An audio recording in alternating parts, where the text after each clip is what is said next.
I was fortunate enough to be trusted with this to quilt it.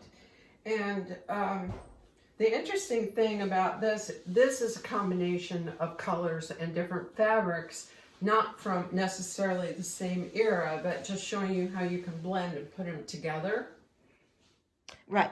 What I ended up doing is, in my store, I like to, of course, change the quilts with the seasons and have, Christmas quilts, autumn quilts, etc. And I wanted an autumn quilt, but I didn't want one with like leaves all over it because that's what everybody does.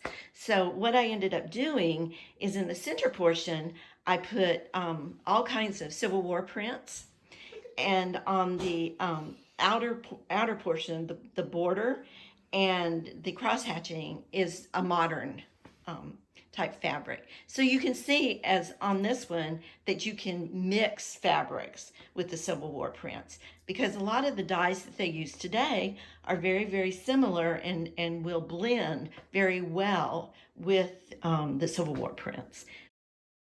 And talk about this color right here.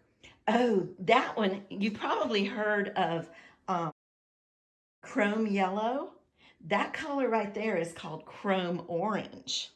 Mm-hmm. And you don't hear very much about chrome orange, but we're going to do a whole session on chrome orange to come. And see how beautifully it blends in with this. And again, if you squint at that, even though these dyes are so similar, like for this and this, I mean, they're exactly the same dye or dye formula.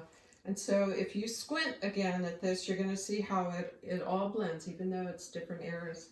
So I want to thank you for joining us today. I hope you enjoyed this. This was more fun for me. I learned a lot.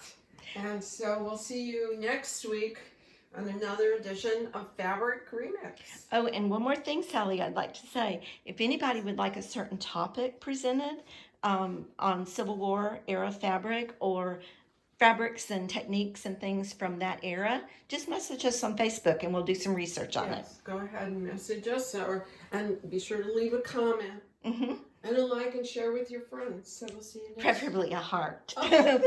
That you love us. Heart. So, see you later.